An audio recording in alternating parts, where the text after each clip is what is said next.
everybody and welcome back to my YouTube channel. Today we are doing a little bit of like an update. I was actually just looking through my phone and I think the first picture I ever took, like recognizing my hair thinning and hair loss, was like May of 2020. So this is going to be like basically a 2-year update since that video. If you don't know what video I'm talking about, definitely go check out my whole playlist called Hair Diary, where I talk through like hair thinning, hair loss, what I've tried. But I'm going to do a whole recap now, kind of the last 2 years, what I've tried, what's working, what I'm doing next. So definitely stay tuned and subscribe if you're interested in that.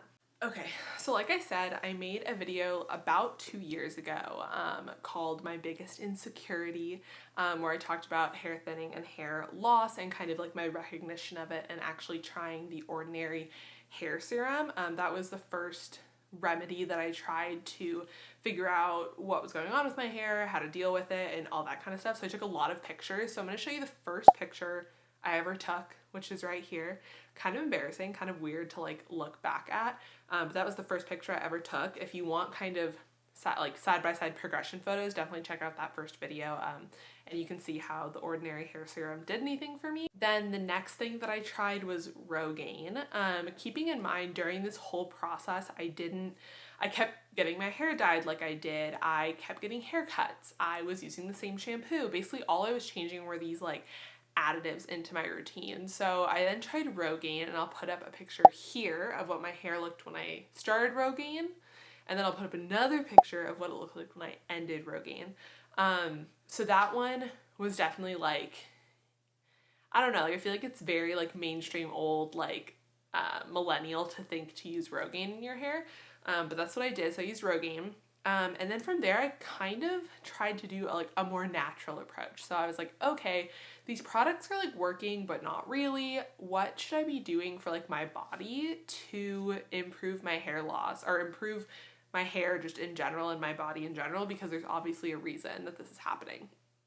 So then I sought out a naturopath. I went and got a bunch of blood work done, and my main concern for him was my hair loss. Like, why is this happening? Why is my hair thinning? Like, what's going on? My whole family has like amazing hair. I seem to be the odd one out. And from there, he prescribed me like a ton of vitamins, and honestly, I did not take them. I was not good about it.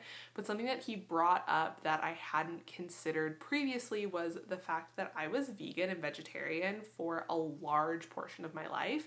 And only really at the beginning, I think of 2020, did I actually start eating meat again. So now I've been like eating meat for about 2 years now, and I'll talk about it later, but I do think that was like a large piece of it. When I was vegan and vegetarian, I was not eating appropriately to keep my body sustained. I was just not eating meat and not really eating a ton of things to replace the nutrients that I was missing from meat.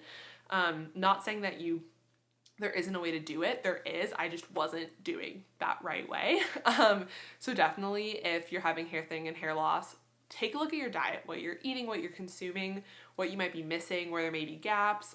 Although it's not something that would come up in blood work, it's just like you're missing these like vital nutrients in your daily life.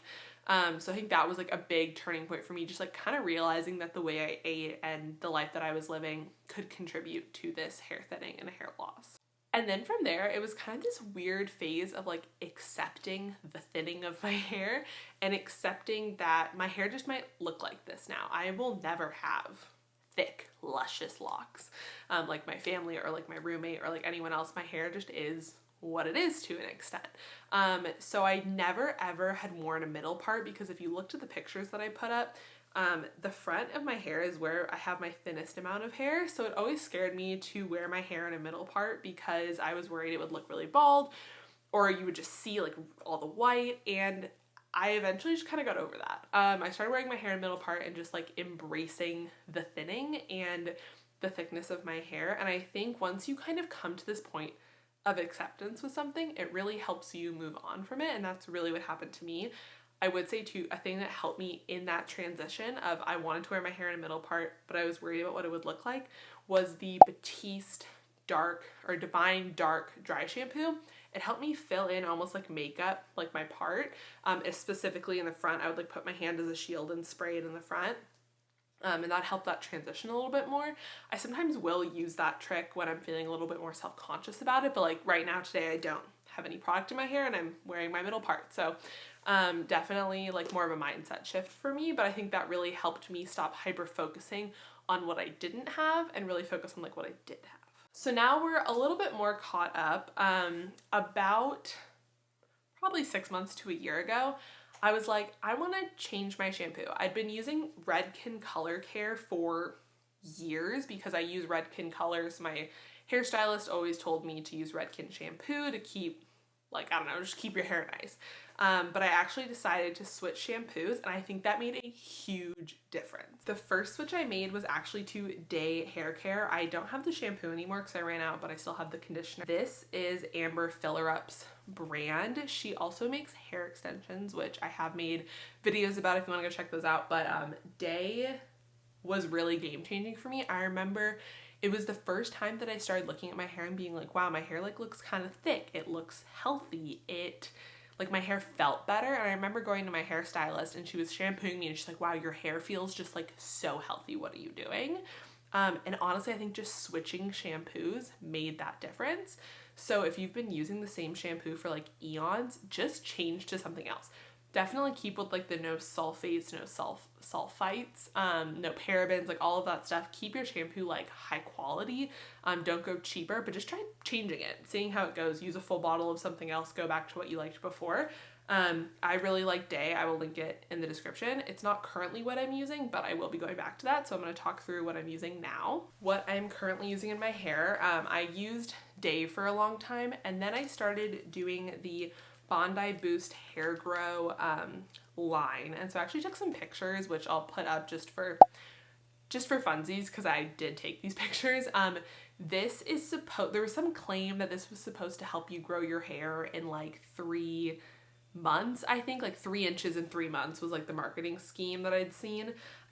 So I kind of messed it up. I was going to do a whole video on it, but I was like, whatever. I did end up like trimming my hair during that 3 months, so you can't really see a huge difference, but I'll show you the first 2 pictures I took. And yeah, I really like this shampoo. It smells super good. It's really made to help your hair grow. That is like the intention. It's literally called Hair Grow Shampoo, HG shampoo. So I use the shampoo and the conditioner, and then I also bought the intensive spray, which I did not use that often. I was not that good about putting in. But you could use this as well to help invigorate your hair to grow more. I'm rubbing it into your scalp.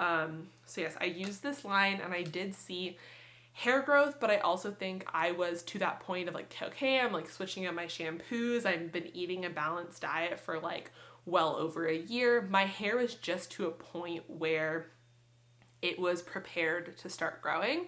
I also started getting haircuts religiously every 8 weeks, and I really think that helped grow my hair in a healthy and sustainable way. And because I want to like round out this video and make it a true update, here is a picture of my hair that I took yesterday, which is actually the reason I took this is because I am starting the Divi hair serum. This is Danny Austin's brand.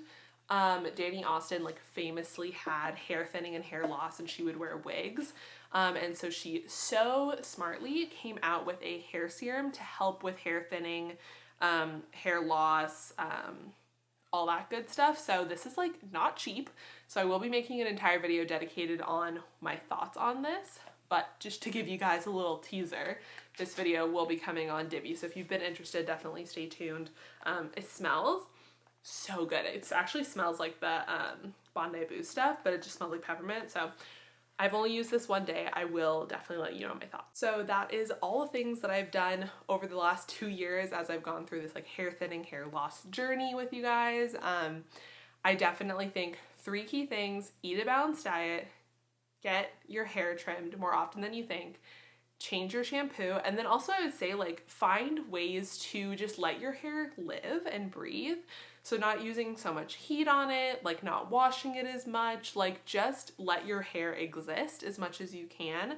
I would say I wash my hair every 2 to 3 days. That doesn't work for everyone. And I would say I use heat on it like maybe once a week. All super helpful. I'll link below like all the other videos I've made about like the tools I use, like different things I've tried. if you're interested in that. But finally, I want to tell you, I'm actually getting sewn-in extensions, which I will also be doing a whole video about, but I made this decision because I really realized I like my hair length. I feel like I've done a really good job of keeping my hair healthy to be able to grow it. And what is bothering me the most now is how thin my hair is, how fine my actual hair is. So I'm getting a row of sewn-in extensions, just one row. She's saying it's 3 bundles, if anyone knows what that means. But I'll just be getting it for like volume. So I'll definitely take you along with that journey. But I think that is an important update to give, is that although I am like really happy with where my hair is now, I'm also excited to just do what I can in little ways to boost that confidence. So we'll be getting a row of extensions. If you like this video or you found it helpful, definitely give me a like, hit that notification bell so you can see if I make any more videos, and I'll see you guys in the next one. Making it brighter, right through the gray.